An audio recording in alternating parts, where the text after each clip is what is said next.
En esta mañana continuamos con nuestro estudio de Efesios, con este sexto sermón de Efesios, capítulo 6, versículos 10 al 20. Vamos a leer la palabra del Señor. Efesios, capítulo 6, versículos del 10 al 20. Dice así la palabra del Señor. Por lo demás, hermanos míos, fortaleceos en el Señor y en el poder de su fuerza. Vestíos de toda la armadura de Dios, para que podáis estar firmes contra las acechanzas del diablo. Porque no tenemos lucha contra carne y sangre, sino contra principados, contra potestades, contra los gobernadores de las tinieblas de este siglo, contra las huestes espirituales de maldad en las regiones celestes. Por tanto, tomad toda la armadura de Dios, para que podáis resistir en el día malo y habiendo acabado todo, estar firmes. Estad pues firmes, ceñidos vuestros lomos con la verdad, y vestidos con la coraza de justicia, y calzados los pies con el apresto del evangelio de la paz. Sobre todo, tomad el escudo de la fe, con que podáis apagar todos los dardos de fuego del maligno.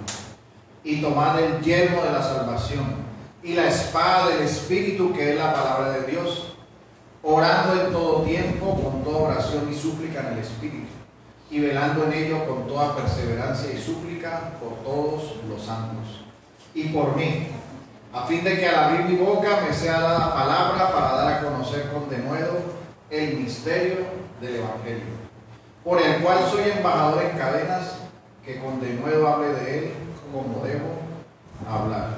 Ahora añado bendición a su palabra. Oremos.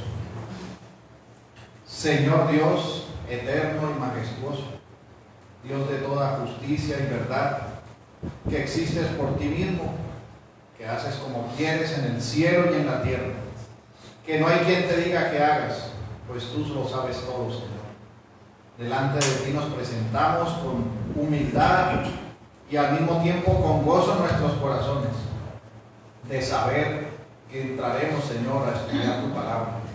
Esta palabra bendita que es una lámpara a nuestros pies y una lumbrera a nuestro camino, que es tu palabra, Señor, una palabra infalible, inerrante, verdadera. Tu palabra es verdad y en ella somos santificados. Guíanos, Señor, con la ayuda de tu Santo Espíritu, para que podamos nosotros ser iluminados en el entendimiento de la verdad de tu palabra, de la verdad del Evangelio, para que nuestra vida sea una vida abundante en ti, Señor. Ayúdanos para ser redarguidos, animados, exhortados, edificados a través de tu palabra. Ayúdanos en medio de nuestra debilidad, Señor. Te lo pedimos en el nombre de Jesús. Amén. Bueno, mis hermanos, continuamos nosotros con el estudio de la armadura de Dios. En primer lugar, quiero decirles que en el día de hoy estaremos tocando el versículo 17 y vamos a ver la primera parte de este versículo, la cual dice: y tomad el yelmo de la salvación. Antes de iniciar con la exposición referente al yelmo de la salvación, quiero, a manera de resumen o de recuento, decirles que estamos estudiando la armadura de Dios, que hemos establecido por nuestro estudio de la armadura de Dios, de que como creyentes, aquí el texto resalta una enemistad que tenemos nosotros. Como creyentes hay un enemigo que se ha levantado contra los hijos de Dios, contra los que creen en Cristo. Y en ese sentido dice que tenemos una lucha, que no es contra carne y sangre, sino contra potestades, principados, gobernadores de las tinieblas, contra el diablo mismo. Ahora, en ese sentido, debemos entender que somos soldados de Cristo. Se nos llama la iglesia militante porque estamos aquí como soldados de Cristo en una batalla incesante que está dada a los santos todos los días de su vida. Y el apóstol está mostrándonos en la bondad y la misericordia de Dios cómo Él nos ha entregado en Cristo nuestro Señor una armadura de la cual nosotros nos colocamos o somos asidos, por decirlo así, para estar firmes en esa batalla que estamos enfrentando. Esta armadura es necesaria como soldados de Cristo. Así que en el día de hoy estaremos viendo el yelmo de la salvación. Pero previo a que desarrollemos todo lo que tiene que ver con el yelmo de la salvación, quisiera que meditáramos un momento en lo que son nuestros pensamientos. Pues nosotros debemos saber que el hombre en forma natural, o en su naturaleza, como nace y como viene, se llama a sí mismo un ser racional. Es decir, que sus pensamientos los sistematiza y los sostienen y le dan una existencia. Tanto así que cuando a una persona le cesan sus funciones mentales o le cesa su cerebro, se acaba su razonamiento y aunque puede que tenga una vida, parece que no tuviera existencia, porque ya todos sus pensamientos no van a ser expresados ni son mostrados. Ahora, estos pensamientos que vienen en nosotros y que se producen en nosotros, la palabra nos señala que se producen conforme a nuestro corazón. Pues nosotros leemos en Proverbios 23:7, porque cuál es su pensamiento en su corazón, tal es él. Come y bebe, te dirá, mas su corazón no está contigo. Así que este texto nos ayuda a entender que las acciones de los hombres, las acciones que ejecutan los hombres, señalan a su corazón, muestran lo que es su corazón. Por lo tanto, el creyente está llamado a guardar su corazón, a guardar su mente, a guardar sus pensamientos. Y el texto de hoy nos señala que el yelmo de la salvación nos ayuda a guardar nuestros pensamientos, pensando en la esperanza de salvación que hemos recibido en nuestro Señor Jesucristo. Porque cuál es nuestro corazón, si es un corazón regenerado, su fruto será un fruto de santidad y de obediencia, un fruto en el Espíritu Santo. Pero si no es regenerado, su fruto será todo lo que es contrario a la voluntad de nuestro Dios. Lastimosamente hay muchas personas que son débiles en entender la esperanza de salvación, que dudan de su salvación, que son inseguras de esa esperanza que han recibido. Y a este tipo de personas están siendo fáciles o fácil presa del desánimo, de que sus pensamientos se llenen de desconfianza, de que sus pensamientos sean destructivos en relación a la voluntad de Dios. Pues no meditan en el gozo y la esperanza que se tiene en el Señor Jesucristo.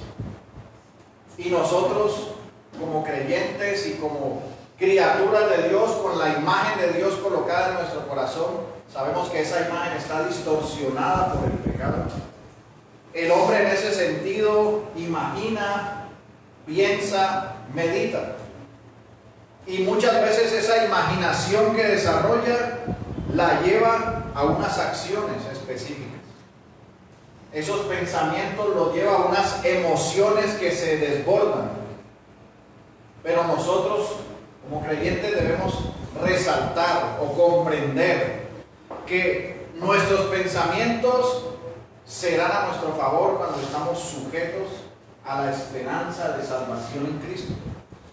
Pero para aquel que no tiene esperanza en Cristo, todos sus pensamientos serán en su contra, señalándole una condenación eterna, una condenación en la vida eterna. Por eso es que en esta mañana vamos a desarrollar este sexto sermón del yelmo de salvación. Y lo vamos a ver bajo las siguientes preguntas. La primera pregunta es: ¿qué es la salvación? La segunda pregunta es: ¿cómo obra la salvación como yelmo? Y en la tercera vamos a ver unas aplicaciones prácticas. Entonces vayamos a la primera pregunta: ¿qué es la salvación? Para nosotros entender lo que es la salvación, Podemos verlo en la misma carta que estamos estudiando, en el libro de Efesios. Nosotros vemos en Efesios capítulo 2, versículo 8.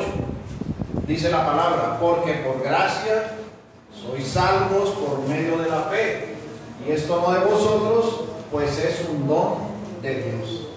Así que antes de que entendamos la gracia de la salvación que hemos recibido por medio de la fe, es importante que miremos lo que no es la salvación, lo que la palabra no dice que es la salvación y que a veces el hombre dice que es la salvación. Entonces podemos ver que la salvación no es un mejoramiento social y moral, pues el hombre en su pecado no puede salvarse a sí mismo. Y aunque una persona sea muy moralista por la imagen de Dios que porta, esto no lo lleva a la salvación. El mismo texto nos dice más adelante: no por obras para que nadie se gloríe. Las personas moralistas hacen sus obras para calmar su conciencia. Las personas hacen obras y hacen fundaciones a veces para sí mismos, tanto que la fundación lleva a veces el nombre de la misma persona que está haciendo la fundación. Por ejemplo, la fundación Bill Gates. Entonces él toma todo su dinero y lo pasa a la fundación Bill Gates para, entre comillas, hacer obras moralmente correctas, creyendo que con ese favor que se ganan de los hombres, de pronto tendrán algún favor de parte de Dios. Y muchas personas que hacen estas obras son personas que creen en esa salvación por obras, pero esa salvación por obras no existe, mis hermanos. Esa no es la salvación. Y las personas que piensan eso están equivocadas y están en camino al infierno. Las obras no justifican al hombre. Como dijo el predicador Whitfield, que ya lo he dicho antes, él decía que aún nuestras mejores obras son pecados espléndidos. Entonces nosotros debemos alejarnos de ese pensamiento de que la salvación son nuestras obras. Ahora, que el creyente hace obras que muestran el fruto del Espíritu es algo muy diferente a ser salvo por las obras. El otro punto que no es la salvación es que las personas piensen que por la riqueza y la posición social que tienen, Dios está a su favor. Es decir, que la prosperidad que han ganado en medio de la gracia común sea una señal de que tienen el favor de Dios y que han sido salvados. Tanto que en el argot popular cristiano evangélico o neoevangélico se dicen: es que Dios te ama mucho, es que compré un carro nuevo, es que a ti Dios sí que te ama, es que firmé un negocio grandiosísimo con una empresa, es que Dios está contigo. Y señalan que la salvación consiste en todo el bien material y natural que reciben de parte de los hombres o de parte de un negocio. Y esto no es viejo, porque los judíos mismos pensaban que aquel que era próspero era aquel que con el cual Dios estaba a su favor, y consideraban que eran de Dios. Y al pobre o al que pasaba aflicciones o dificultades era señalado como aquel que no contaba con el favor de Dios. Pero esto, mis hermanos, tampoco es la forma de salvación. Nosotros tenemos un ejemplo en la Escritura, en Marcos capítulo 10, versículo 17. Dice así: cuando Jesús salía para irse, vino un hombre corriendo y arrodillándose de él le preguntó: Maestro bueno, ¿qué haré para heredar la vida eterna? Jesús le respondió: ¿por qué me llamas bueno? Nadie es bueno sino solo un Dios. Tú sabes los mandamientos: no mates, no cometas adulterio, no hurtes, no des falso testimonio, no defraudes, honra a tu padre y a tu madre. Maestro, todo esto lo he guardado desde mi juventud, dijo el hombre. Jesús, mirándolo, lo amó y le dijo: una cosa te hace falta. Ve y vende todo cuanto tienes y da a los pobres, y tendrás tesoros en el cielo, entonces vienes y me sigues. Pero él, afligido de estas palabras, se fue triste, porque era dueño de muchos bienes. Y estamos viendo uno que se consideraba a sí mismo que tenía el favor de Dios, porque guardaba ciertas cosas y tenía sus riquezas. Él pensaba que estaba salvo por la gran prosperidad que tenía. Y nosotros vemos en este texto que el Señor le señaló de los 6 mandamientos 5, pero no le señaló el de la codicia, porque ahí era donde iba a ser confrontado, porque amaba eran sus bienes naturales y no amaba a Dios. Mis hermanos, la prosperidad que usted puede llevar no certifica la salvación. Lo pueden engañar en este tiempo diciéndole que la bondad de Dios está en usted y que usted es salvo por los bienes que posee. Y pueden llamar eso la bendición de Dios, pero eso es un engaño. La salvación es por la gracia de Dios. Y el Señor dijo que en este mundo tendríamos aflicciones. Así que nosotros podemos concluir que ni por el moralismo, ni por la prosperidad, ni por las obras se puede medir la salvación de los hombres, o se les puede otorgar un carácter de salvos. Esto no es la salvación. Ahora, entendiendo lo que no es la salvación, veamos lo que sí es la salvación. Y la salvación, en el sentido de la Escritura, es un término muy amplio. Y en ese sentido podemos ver que la palabra salvar significa sanar, pero en sentido espiritual significa una restauración o una sanidad espiritual, pues estamos siendo sanados de una enfermedad mortal de pecado. Por eso es que su definición se puede dar en estos puntos: rescate del peligro o de la destrucción. En este sentido, nuestro Dios nos rescata de la destrucción del infierno, nos rescata de la destrucción de su ira santa y feroz por toda la eternidad. Dice Juan capítulo 5 versículo 24: de cierto os digo, el que oye mi palabra y cree el que me envió, tiene vida eterna y no vendrá condenación, mas ha pasado de muerte a vida. Entonces nosotros podemos ver 2 elementos importantes que trae la salvación. Uno es que nos libra de la condenación y de la desventura. Y el otro es un cambio de la miseria a la gloria eterna con nuestro Señor Jesucristo. Ahora, en el contexto en que nosotros encontramos la palabra, estamos viendo el capítulo 2 de la carta de los Efesios. Y el apóstol Pablo inicia el capítulo 2 en el versículo 1 diciendo: mas Él os dio vida a vosotros cuando estabais muertos en vuestros delitos y pecados. Nosotros venimos de una condición de estar muertos por la herencia de pecado que recibimos por parte de Adán, nuestro representante federal en el paraíso, al cual se le advirtió y se le dijo: el día que comieres de él, con toda seguridad moriréis, hablando en relación al fruto que no debía comer.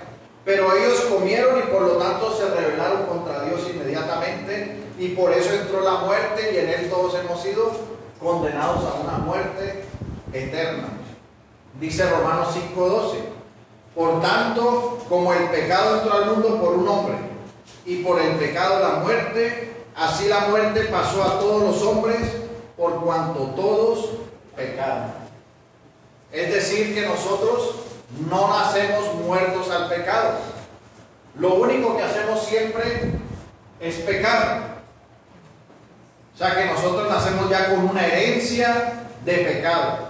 Y esa herencia de pecado, ese corazón con esa herencia de pecado, está en una disposición constante a seguir pecando, a seguir aborreciendo las cosas de Dios. Es decir, que el hombre en forma natural tiene un odio por Dios. Camina no conforme a la voluntad de Dios, sino que camina conforme al mundo y conforme el mundo le señala. Y en ese sentido está muerto. Todas sus conversaciones son acerca de sus propios deseos. Y el mismo texto dice que nosotros éramos por naturaleza hijos de ira. La palabra dice que somos hijos de desobediencia, aún señala que somos hijos del diablo. Y esto nos coloca a nosotros en una muerte espiritual. Y la muerte espiritual nos deja sin esperanza. Y si no podemos salvarnos a nosotros mismos, ni siquiera con un deseo podemos salvarnos a nosotros mismos, entonces, mis hermanos, si este cuerpo está, si esta vida está muerta espiritualmente, si está en camino a una condenación eterna, en ese término solo somos vivificados junto a nuestro Señor Jesucristo. Es decir, que en Él está la salvación. Ser salvo es ser levantado de la miseria, del pecado y de la muerte eterna a una vida nueva y una vida eterna con nuestro Señor Jesucristo.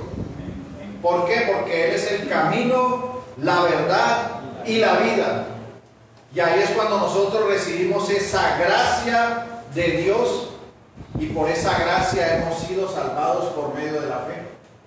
Ya nosotros hablamos del escudo de la fe en el sermón pasado, pero la salvación ha sido dada por la gracia, por nuestro Señor Jesucristo, por una acción soberana de nuestro Dios.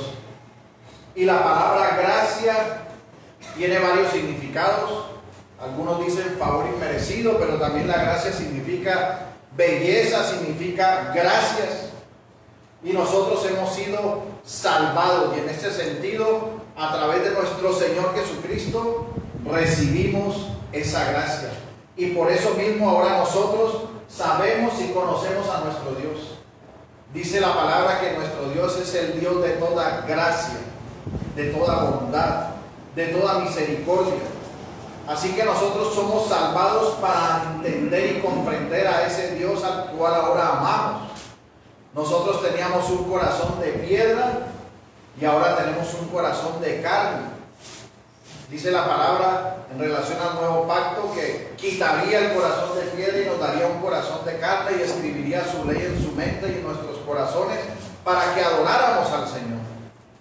El creyente es salvado de esa miseria, pero es conducido a una santidad progresiva para llegar a la gloria eterna con Cristo. Esa es la salvación conforme a las Escrituras.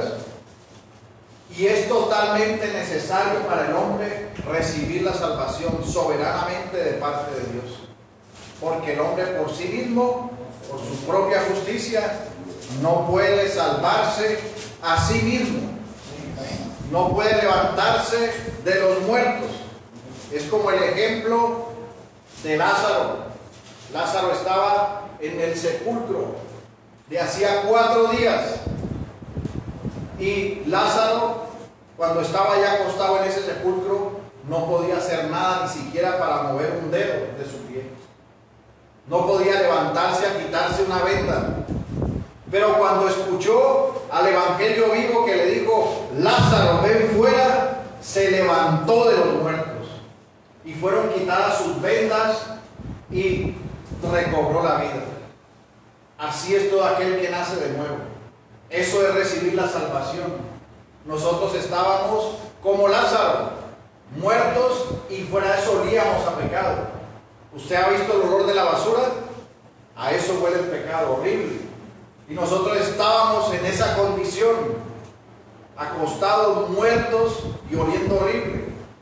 Pero por la misericordia de Dios fuimos llamados por el Evangelio. Y se nos dijo que viniéramos fuera y nos levantamos de los muertos.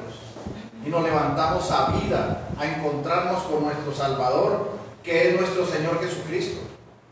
Por eso el mismo Efesios nos enseñaba que fuimos escogidos en Él, desde antes de la fundación del mundo, para que fuésemos santos y sin mancha, para que fuéramos predestinados para ser adoptados hijos suyos por medio de Jesucristo, por el puro afecto de su voluntad.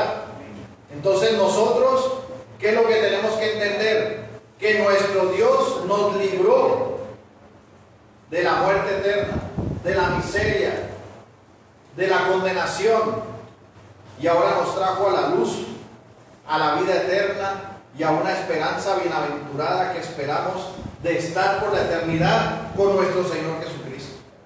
Nuestro Señor bebió la copa de la ira que era para nosotros, derramó su sangre y lavó nuestros pecados, y hemos sido justificados y ahora esperamos en Él. Y esto, mis hermanos, es ser salvado. Y aquí cada uno debe preguntarse si ha sido salvado, si se ha arrepentido, si ha escuchado la voz del Señor, del pastor que llama a sus ovejas y que sus ovejas oyen su voz y lo siguen. Y si no es así, arrepiéntete y cree en Cristo. Cree para vida en Cristo nuestro Señor, el único medio de salvación, el que nos ha salvado y rescatado. Por Él fuimos reconciliados con Dios, por nuestro Señor Jesucristo. Y esto nos lleva a la segunda pregunta. ¿Cómo obra la salvación? Como un yelmo. Ya hemos nosotros comprendido y recordado lo que es la salvación. Ahora vamos a pasar a ver cómo esa salvación que hemos recibido va a obrar como un yelmo.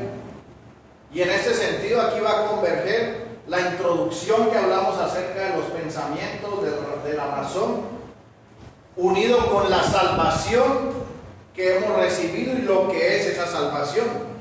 Pero antes de desarrollarlo, veamos en el contexto histórico lo que era el yelmo. El yelmo era un casco que usaban los soldados romanos para proteger su cabeza y su cuello. En la época del apóstol Pablo, un soldado se preparaba para la guerra y se colocaba su yelmo, que era como su casco. Y lo que lo tenía era protegido, tenía como unas metal metidos a los lados, tenía una protección de metal y tenía también en desarrollo, que lo hicieron más adelante, como una cresta que le ayudaba a proteger también los ojos. Ahora, si un soldado salía sin esto, era presa fácil para caer enseguida en la batalla, porque esto le ayudaba a proteger. Hoy en día los soldados usan un casco que también los protege en su cabeza. O sea que el yelmo ha sido una parte del uniforme que utilizan para las batallas, que se le ha dado a los hombres a través de la historia. Pero en el contexto específico, cuando él está escribiendo acerca del yelmo de la salvación, él está viendo ese casco así, de esa forma, con el cuero protegiendo la cabeza, protegiendo los lados y protegiendo también los ojos. Y en ese sentido la salvación es como ese yelmo, porque la salvación, la esperanza de salvación, nos protege a nosotros, protege nuestra mente para que no sea desorientada o sea destruida, para que no se desaliente. Ahí está siendo el creyente protegido contra cualquier golpe dañino en su mente y en su corazón. Dice la palabra en Primera de Tesalonicenses 5, versículos 8 y 9. Pero nosotros, que somos del día, seamos sobrios, habiéndonos vestidos con la coraza de fe y de amor, y con la esperanza de salvación como yelmo, porque no nos ha puesto Dios para ira, sino para alcanzar salvación por medio de nuestro Señor Jesucristo. Si nota aquí el paralelo, mi hermano, de este texto. Este texto habla de salvación, de esperanza por medio de nuestro Señor Jesucristo, y que esto obra como un yelmo. La esperanza de salvación nos protege nuestros pensamientos en nuestro diario vivir. Pues si sabemos que hemos sido salvados, esto genera el gozo de la salvación en nuestro corazón. Y el gozo de la salvación que tenemos en nuestro corazón es, como dice Hebreos, es un ancla del alma. Estamos anclados en nuestro Señor Jesucristo. Estamos estables y capaces de resistir cualquier tormenta, cualquier situación, porque estamos en Cristo. Dice Hebreos 6:17, por lo cual, queriendo Dios mostrar más abundantemente a los herederos de la promesa la inmutabilidad de su consejo, interpuso juramento, para que por dos cosas inmutables, en las cuales es imposible que Dios mienta, tengamos un fortísimo consuelo, los que hemos acudido para asirnos de la esperanza puesta delante de nosotros, la cual tenemos como segura y firme ancla del alma, y que penetra hasta dentro del velo. Aquí vemos nosotros, la salvación es un yelmo, pero también la esperanza está obrando como yelmo. La esperanza de salvación nos coloca a nosotros en firmeza. Es un ancla del alma que penetra hasta lo más profundo. Si usted está seguro de la esperanza de salvación, si el gozo de salvación está dentro de su corazón, usted está anclado a Cristo. La salvación no depende de usted. La salvación está sostenida en Cristo, anclada en Cristo. Y esto, mis hermanos, hace que la mente esté fortalecida, que los pensamientos se lleven cautivos a Cristo, a la obediencia de Cristo, porque ya la salvación está presente en nuestras mentes. Y así podemos también descansar en Él y ser protegidos contra las falsas doctrinas, contra el desánimo, contra todo lo que muestra este mundo, para que estemos apartados. Es decir, que la salvación es inquebrantable, porque la salvación proviene de nuestro Dios, no proviene de nosotros. Está fija en nuestro Señor Jesucristo. Y mientras así sea, mis hermanos, nunca dejaremos de estar en Él, porque Él cumple su palabra y sus promesas. Y si Él nos llamó con un llamamiento santo, y si nos ha dado salvación y vida eterna, no debe dudar de esa salvación recibida, porque está seguro en Cristo, seguro para vivir una vida santa. No tienes una salvación segura para satisfacer tus deseos y tu carne, sino para vivir conforme a la voluntad del Señor. La salvación es vida. La salvación no es profanada ni contaminada por absolutamente nada, porque aquel que nos la dio es santo. Y nosotros podemos leer esto en Primera de Pedro, capítulo 1, versículo 3. Dice así: bendito el Dios y Padre de nuestro Señor Jesucristo, que según su grande misericordia nos hizo renacer para una esperanza viva por la resurrección de Jesucristo de los muertos, para una herencia incorruptible, incontaminada e inmarcesible, reservada en los cielos para vosotros, que sois guardados por el poder de Dios mediante la fe, para alcanzar la salvación que está preparada para ser manifiesta en el tiempo postrero. Es incontaminable, es inmarcesible, incorruptible. La esperanza de salvación que hemos recibido, nada la puede arrebatar, nada la puede robar. Está sujeta en nuestro Señor Jesucristo. Y aunque este mundo permanentemente nos invada con imágenes, con informes o con noticias o con tantas cosas que suceden en este mundo que quieren hacernos desviar de esa promesa, mi hermano, no puedes desviarte de lo que el Señor ya determinó. Esta promesa de salvación es gracias al sacrificio de nuestro Señor Jesucristo y nunca va a desaparecer. Representa la estabilidad en un mundo inestable y nos da esperanza en los peores momentos y circunstancias que podamos estar viviendo.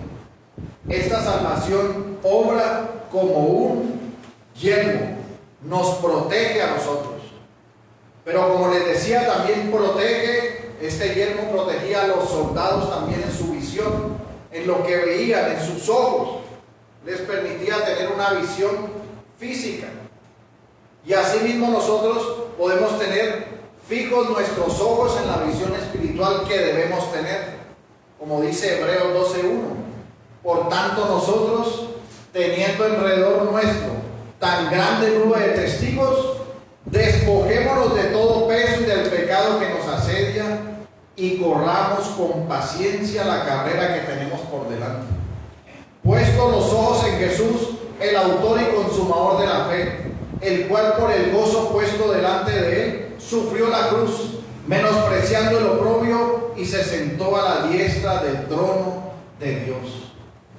En nuestra mirada debe estar fija en el autor y consumador de la fe. Nuestra esperanza de salvación nos debe llevar a mirar a Cristo. Él es el que debemos nosotros apuntar siempre. A Él es al que tenemos que mirar. Puestos nuestros ojos en Él, no en la circunstancia, no en la dificultad, no en lo que el mundo está colocándoles por delante, sino en el Señor. El apóstol vuelve y lo recuerda en Filipenses 3 cuando dice, 3:12, no que lo haya alcanzado, no que lo haya alcanzado ya, ni que ya sea perfecto, sino que prosigo por ver si logro asir aquello para lo cual fui también asido por Cristo Jesús. Hermanos, yo mismo no pretendo haberlo ya alcanzado, pero una cosa hago, olvidando ciertamente lo que queda atrás y extendiéndome a lo que está delante, prosigo a la meta, al premio del supremo llamamiento de Dios en Cristo Jesús. Así que todos los que somos perfectos, esto mismo sintamos, y si otra cosa sentís, esto también nos lo revelará el Señor. Así que proseguimos al premio del llamamiento supremo en nuestro Señor Jesucristo. El yelmo de salvación está orando cuando recordemos y traemos a nuestra memoria la meta de nuestra salvación, la esperanza que tenemos de estar por la eternidad con nuestro Señor Jesucristo. Y mientras eso sucede, seamos imitadores de Él, vivamos aferrados a sus promesas de salvación que nos sostienen mientras caminamos de este lado de la eternidad, enfrentando un sinfín de dificultades, porque lo que sí debemos tener por cierto es la vida eterna que tenemos en Cristo. Y esta esperanza en el Señor, en la salvación que hemos recibido, nos puede llevar a una victoria diaria, a poder vivir para la gloria de nuestro Dios. Esto nos lleva al tercer punto. Vamos a ver unas aplicaciones prácticas. Ya hemos entendido lo que es la salvación, cómo obra esta salvación como yelmo. Veamos entonces algunas aplicaciones. En primer lugar, debemos saber que debemos tomar el yelmo para la batalla diaria que tenemos, pues si no, estaremos expuestos a estos golpes de desánimo, de desconfianza, de falta de fe, de tristeza. Recordemos que hemos sido salvados en Cristo. Recordemos que hemos sido salvados en nuestro Señor Jesucristo y que vivimos para Él, que vivimos para su gloria, que estamos descansando en la salvación recibida para la gloria de nuestro Dios. Y en segundo lugar, debemos mirar este texto que hemos estudiado, pensando en nuestra mente en otro texto que el apóstol Pablo pudo haber tomado para ello, que está en Isaías capítulo 59, versículo 16. Dice: y vio que no había hombre, y se maravilló que no hubiera quien se interpusiese, y lo salvó su brazo y le afirmó su misma justicia. Pues de justicia se vistió como de una coraza, con yelmo de salvación en su cabeza, tomó las ropas de venganza por vestidura y se cubrió de celo como de manto, como para vindicación, como para retribuir con ira a sus enemigos y dar el pago a sus adversarios. El pago dará a los de la costa, y temerán desde el occidente el nombre de Jehová, y desde el nacimiento del sol su gloria. Porque vendrá el enemigo como río, mas el Espíritu de Jehová levantará bandera contra él, y vendrá el Redentor de Sión, y los que se volvieren de la iniquidad en Jacob, dice Jehová. Cristo es nuestro Redentor, quien nos trajo la salvación y la vida eterna. Y ahora, mis hermanos, tenemos ese yelmo gracias a la obra de nuestro Señor Jesucristo, quien nos justificó. Él es nuestra justicia, en Él estamos seguros, Él es la meta final. Estaremos con Él por la eternidad y tenemos que hacer memoria de esa realidad palpante que tenemos nosotros, de esa segura ancla del alma, como un pensamiento constante que nos ayuda en medio de nuestra debilidad, que nos ayuda en medio de todo lo que nosotros enfrentamos. Si tienes un pensamiento de duda, recuerda que has sido salvado. si tienes desánimo, desconfianza, si crees que no has recibido la respuesta del Señor, entonces mira a tu Salvador, mira a Cristo, a nuestro Redentor. Esto nos protege y nos ayuda. Estaremos protegidos en nuestra salvación. El conocimiento del hombre no lo conduce a la vida ni a la salvación. Es solo por nuestro Señor Jesucristo, por entender y conocer la salvación, recibimos esa vida eterna y esa esperanza. El ladrón que estaba en la cruz, él escuchó la salvación por el Evangelio vivo que era el Señor y recibió la vida eterna. Se vistió por un instante con la armadura de Dios y pasó a la eternidad. Los grandes pensamientos teológicos que tenemos en nuestra mente no nos da la seguridad. La seguridad nos la da el que nosotros hayamos sido salvados en Cristo, que conozcamos que hemos sido salvados en el Señor, que tengamos esa certeza en nuestro corazón. Eso es suficiente para estar protegidos en nuestra mente y en nuestro corazón. Todo lo demás lo estudiamos y lo entendemos para conocer más al Dios que adoramos. Pero hoy el apóstol nos está recordando lo importante que es la salvación en nuestras vidas. Es la que nos ha librado de la condenación y de la muerte solo en nuestro Señor Jesucristo. Así que debemos cobrar ánimo para poder vivir conforme a la voluntad de Dios. Oremos, mis hermanos. Señor, te damos gracias en este día. En este día en que en tu palabra tú nos hablas del yelmo de la salvación. Un día en el que podemos recordar, poner en nuestra mente y en nuestro corazón el entendimiento de lo importante de tu salvación, Señor. No merecíamos nada sino la condenación eterna. No podíamos salvarnos a nosotros mismos, pero a ti por tu infinita misericordia y bondad te plació salvarnos y rescatarnos y darnos vida y vida en abundancia, Señor. Ya no estamos podridos en nuestros delitos y pecados en camino al infierno, sino que ahora estamos con la vida eterna en ti, Señor. Ayúdanos a recordar que somos tus hijos, que hemos sido salvados para vida eterna de la miseria y ahora esperamos estar en la gloria contigo por la eternidad. Ayúdanos, Señor, a recordarlo en los momentos difíciles que padezcamos, en los momentos de alegría que tengamos, que no perdamos de vista al autor y consumador de la fe y que caminemos, Señor, seguros en ti, anclados en ti, Señor. Gracias te damos, bendito Salvador. En el nombre de Jesús. Amén. Amén. Bueno.